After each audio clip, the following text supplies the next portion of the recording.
Morocco and India have signed an agreement. India has officially opened the first overseas defense manufacturing facility.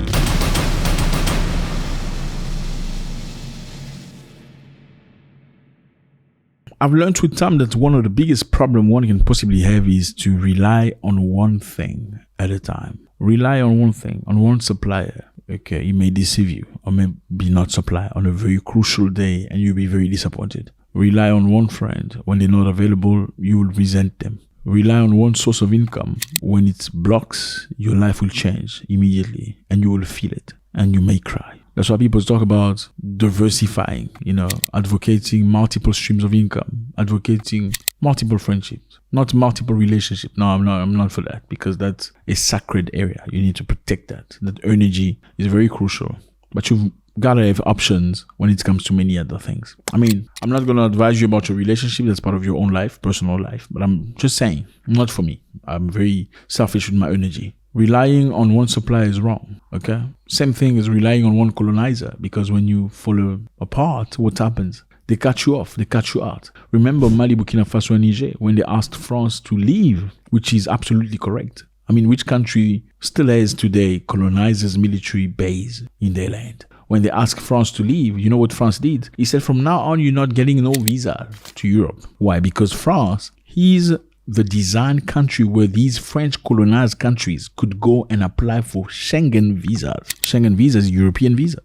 So in Europe, for you to get a visa to any country in Europe, you need to apply for Schengen visa. Schengen visa allows you to go to every European participant of Schengen group. But in French-speaking countries, you have to go to France to apply for Schengen visa. Now, if France doesn't like you, it doesn't issue you Schengen visa. Now, if you want to go to Italy and France does not like you, you're not going to Italy. So you cannot rely on one source only. Now it becomes very difficult. What's up, everybody? I hope you're doing good. It's a beautiful day.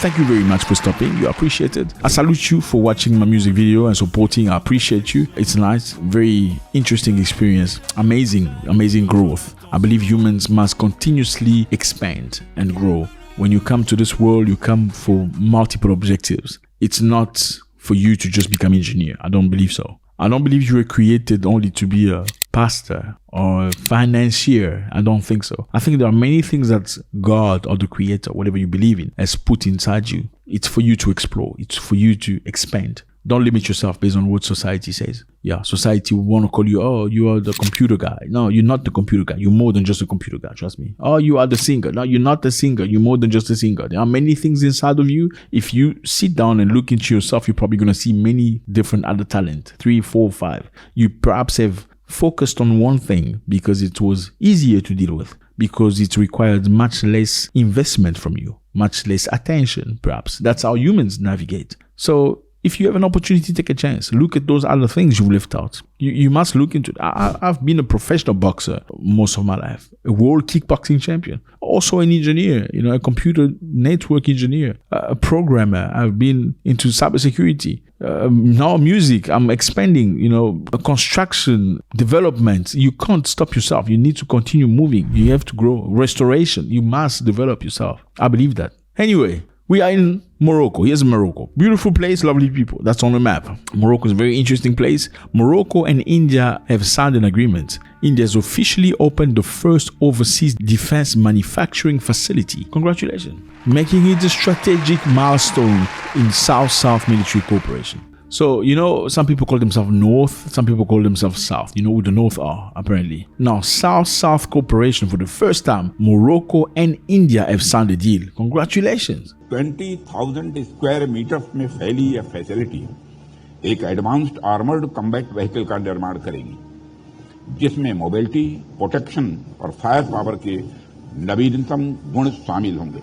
I know India is not Africa. It would have been much better if Morocco had signed a military deal with an African country, but it's already a beginning, What is the factory about? So the factory is going to produce mainly Indian-made weapons. Strategic goals for Morocco is to reduce reliance on US and French arms import. Again, reduce reliance on US and France. Why? Because, USA and France changed presidents like paint. As soon as there is a change of government, policies internationally change. Okay, and all of a sudden you can go from a friendly country to an enemy. What do if they supply you with weapons? We've seen countries in the Sahel that bought weapons from the United States of America. They paid for it. Then America decided not to send the weapons anymore. Why? Because these countries are not getting along with France. Just like that. Now reimburse the money. They don't want to reimburse the money. So Morocco doesn't want to rely on France anymore. Morocco was colonized by France. The Moroccans lived hell with France for a long time, but they still buy weapons from France. Part of the contract, the deals they signed many years ago. But now they're tossing out France and America. They're going with India. Congratulations for that. Number 2, they're building industrial and technological autonomy. Number 3, they're creating skilled jobs and local supplier ecosystem. So Moroccans are going to learn, to build their own weapons and creating a local ecosystem, not relying on other countries. Fellas, power is everything. Let somebody lie to you. No country has ever been happy with being just peaceful. It doesn't exist. They're going to come and derange you. Especially if your country's got minerals and resources, they're going to come knock at your door. You need to be strong. It's like you saying, I have a big house. I don't necessarily live in the nicest suburb. My house is huge. I have a lot of things and I don't want a security guard. Brother, you're going to be visited. Trust me. Whether your wife is by herself or with the uncles, somebody's going to come at some point to come and knock at the door. So it's up to you to protect yourself and make sure that your house is guarded. So Morocco want to reduce reliance on the US and French army imports. Number 2, they want to build industrial and technological autonomy. Number 3, they want to create skilled jobs and local supplier ecosystem. Number 4, Morocco want to position itself as a regional export hub for defense equipment in Africa. So most of Africans, if they are interested, instead of going all the way to India, they can just go to Morocco and buy weapons. And for India, what is India winning? India want to project its vision globally. They want to be a strong country like Russia and China. India want to expand South-to-South defense cooperation. Let me just remind you that India was in Tanzania lately to do a military drill with some of the countries in Africa. Yes, like America does drills with Europeans, India has done drills with Africans. And I'm just dreaming of Africans doing drills with Africans. Hopefully it comes very soon. Number 3, India wants to showcase defense tech in Africa and beyond. So they want to show that they are capable. I know a lot of people think that only America and Britain and stuff can do things. No, when it comes to technology, Indians are extremely good. Matter of fact, many companies in the United States of America hire Indians for customer service and technical things. You know that, right? Yes. And now we're going to Nigeria. Before we go to Nigeria, a couple of days ago, I was just parking home. I received a text message saying, you need to send FICA document. I happen to be in South Africa at the time because I have things in South Africa. So I do have banking account in South Africa. They wanted me to send documents on myself, like your identification, your proof of address, and many other things. Now, it came through text message and looked very genuine. They asked me to send things like my identification, a proof of address, or else my account will be blocked. And I know this is textbook. I should have avoided it. I clicked on the link because I was stressed. You have many things happening left, right, center. You just click on the button so you can go through. I don't know how I did that. When I click on the button, it took me to the banking website and I entered my credential and I was in. As I was in, I received a phone call immediately. Somebody saying, sir, we've just detected somebody logging into your app from Durban. Are you in Durban? I'm like, no, I'm not in Durban, but I use VPN. So maybe I'm resonating from Durban. Let me check that. Then he went with me very quickly. We don't have time. We have to do this very quickly. Did you enter a PIN address? Now we want to kick him out. For us to kick him out, you need to log into your app.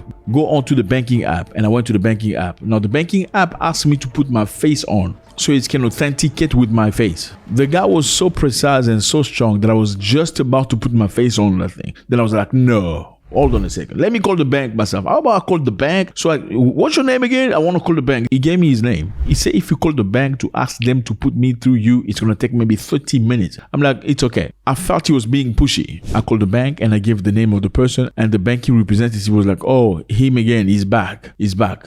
I mean, the guy was very good. I'm telling you, had I put my face on that thing, I was just about to put my face on that thing.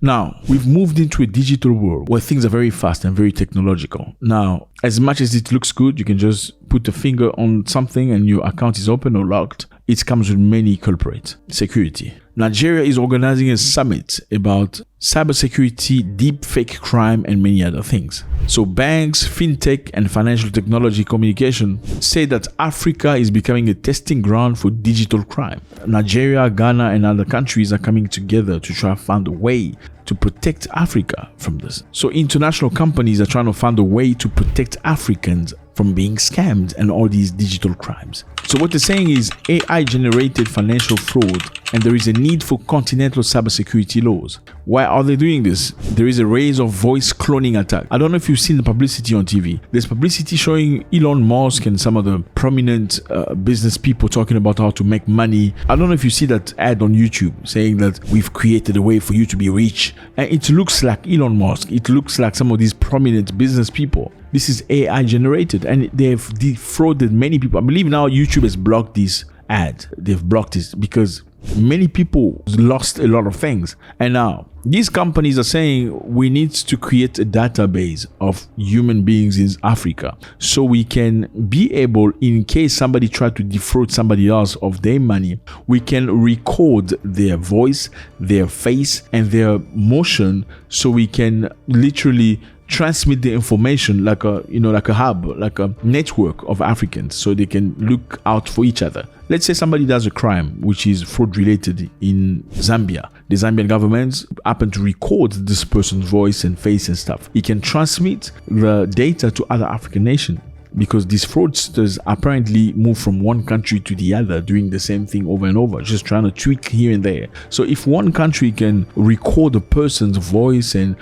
bio information, they can transmit to other countries, so they can very slowly narrow down on the person and block him or arrest him or whatever. Now, does this sound like a good idea? Yes, it sounds like a good idea. However, who's sponsoring this? Kenya and Ghana have jointly proposed the creation of the Continental Fraud Registry. So a registry of fraud in a continent, a digital system to track repeat financial offenders across African borders, aiming to combat rising identity fraud, deepfake scams, and cross-border criminal activities. Ghana and Kenya are proposing to create a database, a digital system to track financial fraudsters and offenders. So in order for you to track financial fraudsters and offenders, you need to have a digital data of everybody, okay? The danger to this is all your stuff, your biometric data, like your fingerprints, your facial recognition, your jawline, your iris, and more, your voice print, will be recorded. Okay, so we putting away through our banking system, because very slowly many of the banking system and some of the platforms will require you to give your retina, if not your voice or your fingerprint and stuff, for record to authenticate that it's really you. The bottom line is there are risks to this. What risks? The risks are in the future, this can be utilized against you. How? Look at China. We could have systems built for fraud detection that evolve into tools for taxation. They can tax you just because you showed up somewhere, because you bought something that somebody's not supposed to know. They can use it for immigration control. They can use it for protest suppression. You know, in China, there are cameras all over the place. Okay, they can see everything you do everywhere. There's no hiding from the government. And also, if you start saying things in China that the government doesn't like very much, they can very quickly put you in jail. Or if they don't jail you, they can jail your mother or your cousin. I mean, they don't say it officially, but that's how it is. Now, they can do and track things like that through imagery, through bioinformation. Is the Ghanaian and Kenyan ideas of creating a database of everybody a good idea to combat fraudsters? It's possibly a good idea, but is it without danger? Definitely not. The danger is they're going to collect everybody's data, and that's very dangerous. Now, who's sponsoring this idea? Who's sponsoring this event in Nigeria? We have Bank of America, because you just need to look where the money is going to understand what are the goals. Bank of America is sponsoring. Google Cloud is sponsoring. African Bank is sponsoring. Well, African Bank is not really African Bank, because shareholders, the biggest shareholders is the United States of America. So it's not really African Bank. They want data from Africa. Let me know how you feel about this. Always a great pleasure. Like I said earlier, Morocco's got a brand new friend. They're going to be building weapons and armament in Morocco, creating jobs and opportunity and intelligence and authenticity, and also big institution moving into Africa trying to collect data, biometric data from Africans under the pretext of protection. Now, you always have to create a problem to find a solution. You know what I mean? Let's create a problem to propose a solution. God bless.